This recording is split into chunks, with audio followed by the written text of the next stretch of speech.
Hello friends, welcome to M&N's crazy kitchen. ఇవాల్టి వీడియోలో కేవలం 3 ఇంగ్రీడియంట్స్తోనే తక్కువ నూనెతో పిల్లలు స్కూల్ నుంచి వచ్చేసరికి మంచి హెల్దీ స్నాక్ రెసిపీ ఎలా ప్రిపేర్ చేయాలో చూపించబోతున్నాను. ఈ స్నాక్ రెసిపీ ప్రిపేర్ చేసుకోవడం కోసం ముందుగా 2 కప్పుల స్వీట్ కార్న్ ఉడికించి పక్కన పెట్టుకోవాలి. నేను ఈ కప్తో 2 కప్పుల వరకు స్వీట్ కార్న్ తీసుకున్నాను. ఇప్పుడు వీటిని పూర్తిగా చల్లారనివ్వాలి. చల్లారిన స్వీట్ కార్న్ని ఒక జార్లో వేసుకుని మరీ మెత్తగా కాకుండా పల్స్ ఇస్తూ 2 సార్లు బరకగా మిక్సీ పట్టుకోవాలి.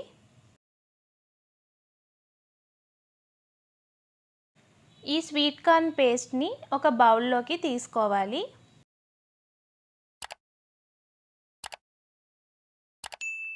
ఇందులో చిటికెడు ఉప్పు, చిటికెడు కారం, అలాగే చిటికెడు చాట్ మసాలా వేసుకోవాలి. ఇప్పుడు ఇందులో కట్ చేసి పెట్టుకున్న కొద్దిగా కొత్తిమీర కూడా వేసుకుని వీటన్నింటినీ బాగా కలుపుకోవాలి. ఇప్పుడు ఈ మిశ్రమాన్ని పక్కన పెట్టుకోవాలి. ఇప్పుడు వేరొక మిక్సింగ్ బౌల్ తీసుకుని అందులో 2 ఎగ్స్ని పగలగొట్టి వేసుకోవాలి.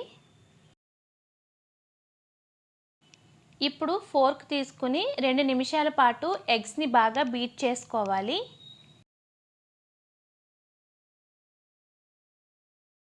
ఇప్పుడు ఇందులో 2 టేబుల్ స్పూన్ల వరకు కాచి చల్లార్చిన పాలను యాడ్ చేసుకుని మరొకసారి వీటన్నింటినీ బాగా కలుపుకోవాలి. ఇప్పుడు ఈ ఎగ్ మిక్చర్ని కూడా పక్కన పెట్టుకోవాలి. ఇప్పుడు 5 బ్రెడ్ స్లైసెస్ని తీసుకుని వీడియోలో చూపిస్తున్నట్లు వాటి ఎడ్జెస్ని కట్ చేసుకోవాలి.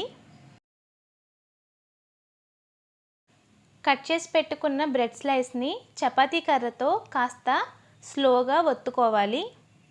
మరీ గట్టిగా కాకుండా కాస్త నెమ్మదిగానే ఒత్తుకోవాలి.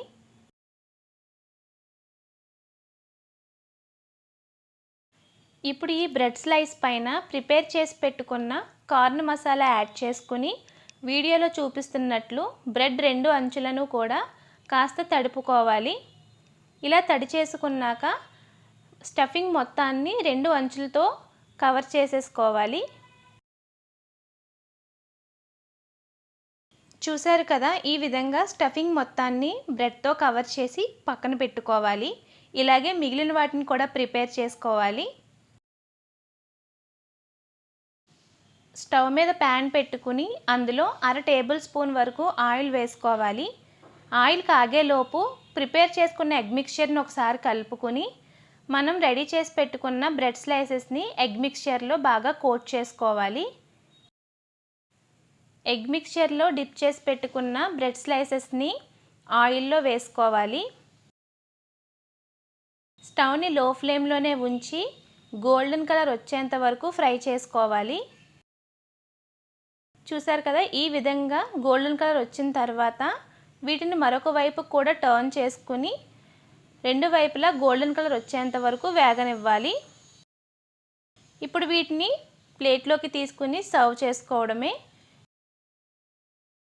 చూసారు కదా, చాలా సింపుల్గా 3 ఇంగ్రీడియంట్స్ యూజ్ చేసుకుని హెల్దీ స్నాక్ రెసిపీ ఎలా ప్రిపేర్ చేయాలో మీరు కూడా తప్పకుండా ట్రై చేసి మీకు ఎలా వచ్చిందో మాకు కామెంట్స్లో షేర్ చేయండి.